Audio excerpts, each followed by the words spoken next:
to the man who's in Adelaide. He's on a fact-finding mission. Is he? If you see a big, tall bloke with a big smile with his larrikin hanging out... And a metal detector. No, that's what I'm talking about, the metal detector up the street, you'll know that is Harold the Peacock, the historian that knows his stuff. G'day, Harold. Good morning, Danny. Yeah, I've got my metal detector out here. I'm looking at a site as we speak. Are you? From the 1840s, and it hasn't been touched. It's in fact, it's my historic family home. Never been searched before. I'm just so excited about what might be here. Well, mate, you're going to talk about something, an 1861 family Bible that's been donated to St Paul's, but they've contacted you through this program. But you know what? I went to Adelaide several times before BCS to go onto this South Australian travel service, right? Take trips away up the thingo and jump off those little paddle steamers, swim across the bank, and people thought I was mad. But anyhow, so you know what's considered a pest is a plant pest or a weed that I absolutely love, and that's blueberries. They're everywhere. Yeah, they're nice. Yeah, they're great. In fact, I had blueberry pie last night. Let's sing it together. Ready? All together. I lost my heart on Blueberry Hill. And well, blueberries everywhere there. They grow. They love the Adelaide climate, and I just wish there was like that in Brisbane. But let's talk about this particular Bible.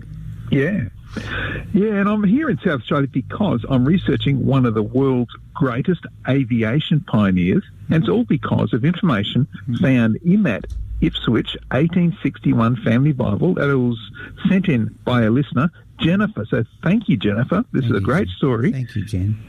Now, Sir Ross Macpherson Smith, now he served in the First World War, and in 1917 he joined the brand new Australian Flying Corps. Wow. He was twice awarded the Military Cross and the Distinguished Flying Cross 3 times. Wow! And he became a fighter ace. What was his name? Now, Sir Ross Macpherson Smith. Now, Smith was pilot for Lawrence of Arabia in the Middle East during the war and is mentioned a number of times in Lawrence's book, 7 Pillars of Wisdom. Wow. Now, in 1919, the Australian government offered a colossal prize of £10,000. Now, that's over $5 million today for the first person to fly from Great Britain to Australia. Now, this quickly became known as the Great Air Race and gained attention around the world. Now, Ross Smith, the pilot, his brother, the navigator, and 2 engineers took off from England on the 12th of November 1919 in a Vickers-Viney aircraft and eventually landed in Darwin on the 10th of December. Now, that's less than 28 days on an actual flying time of 135 hours. How brave. It was the greatest flying feat the world had seen up to that time. How brave. And, absolutely brilliant. Didn't know what was there. Could they make the distance? Could the aircraft last? And it's a fascinating story with an Ipswich side. Wow. And that's where Jennifer's family Bible plays its part. Wow. Now, the original owner of the Bible was George Fox, who was gifted the Bible when he immigrated from England and arrived in Ipswich in around 1862. Foxy. George and his wife Sarah wrote in there the names of all 7 of the children. The second youngest, and probably the smallest, was George Leonard Fox, commonly known as Gudgeon. Now, Gudgeon became one of the best-known residents of Ipswich of his time. It was a source of pride to him that he was a native of Ipswich and was born and bred, lived in the one house at 80 Nicholas Street all of his life. Now, sadly, that house is now a vacant lot beside the Masonic Centre. But that's where it all started for the Fox family. Now, Gudgeon started his life as a builder, and among his projects was the Women's Ward in the Ipswich General Hospital, the old Queensland Times building, the Goodna Mental Hospital, and the first wing of the Sanatorium. Wow. In 1899, Gudgeon started work for the Ipswich Railway Workshops, where he became known as an extremely skilled tradesman. And that's where fate brought together Ipswich's Gudgeon Fox and the aviator Sir Ross Smith. Wow. After Smith's Vickers Vimy aircraft landed. Oh, no. We just lost him. Let me see if I can get him back. Let's get him back. We were halfway through that story, and I was hooked. I was hooked too. I was hooked, just line and sinker. Exactly, and I want to know how it ends because. Me too. And what about this Ross McPherson Smith? He was quite an aviator. I think he won the DFC 5 times. Really? And the Military Cross twice. Oh wow! I tell you what, you got to be. Well, let's hope we get Harold. Harold, you there, mate? Mate. We had a bit of a dropout. Could you lift your left leg? Yep. And try to skip on your right leg. Okay. Now, keep going. Well, I'll do my best. Keep going, because you had us hooked, and then you flaming took the bite off the flaming the hook. Yeah, look, it was when Smith's Vickers Vimy aircraft landed in Darwin to complete that Britain to Australia flight. Yeah. That's when they then continued their flight south towards Smith's hometown of Adelaide, and that's what's brought me here, you see. Oh. But a splintered left propeller, an Australian engine, meant a forced landing for Smith at Charleville in Queensland.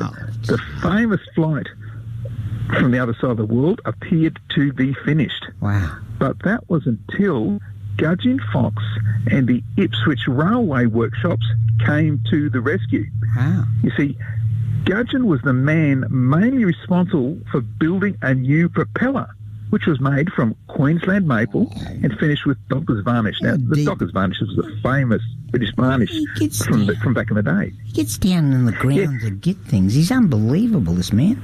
Yeah, and the building of this propeller was totally historic, and it was heralded all over Australia and brought fame to the Ipswich Railway Workshops. Wow. You see, it was previously thought impossible for an aeroplane propeller to be built in Australia. And Smith himself thought at best he'd have to wait for months until he brought a new propeller out from England. Anyway, with that new propeller, the plane and the crew did make it back to Smith's hometown of Adelaide, and that's where you can see the famous Vickers Vimy aircraft today. It's actually on display at the Adelaide airport, and it's complete with Gudgeon Fox's Ipswich-made propeller. It's there today. And, mate, what about this Ross McPherson Smith? Because we're in a Defence Air Force community here. How many times did he win the Military Cross? Twice. But what about the DFC? Yeah, the Distinguished Flying Cross 3 times and the Military Cross twice. That's really something, and something should be named about this bloke out at the RAF base. I suppose he's got other places. But anyhow, mate, what a great... You get down like the old F-111s, they call them pigs because they got down and dirty down on the ground. You get down and find little things like the propeller. Of all the things pops up out of the story, it's a propeller made here. That's right, but it's also that Ipswich. If we didn't have that 1861 Bible from Jennifer, the story would have still been lost in time. And thank you to Jennifer for the 1861 Bible. And what's happening with that Bible?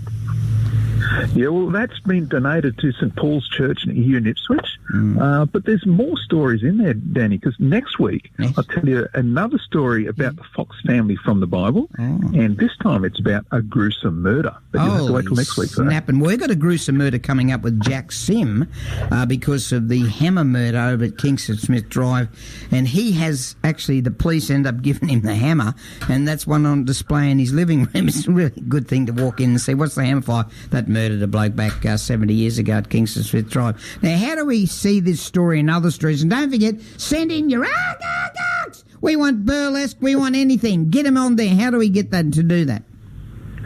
Yeah, go to historyouthere.com. I post the story first thing Sunday mornings, historyouthere.com, but also send in story ideas like Jennifer and the Family Bible. The more of these things, the more history we can uncover here at Ipswich, the better. And it's important. And you were very, I guess upset, Dan, had you known of what you missed out last week with Harold, because he was talking, you know how you were saying people should get... The burlesque, I saw that. You see, and you missed it. And we want more burlesque arcs. All right, mate. Thanks for your time. Enjoy Adelaide. It's a lovely city. It really is a lovely city. And we'll talk to you next week right here. HistoryOutThere.com on West Bremer Radio. The time now is 8:25 on the knocker.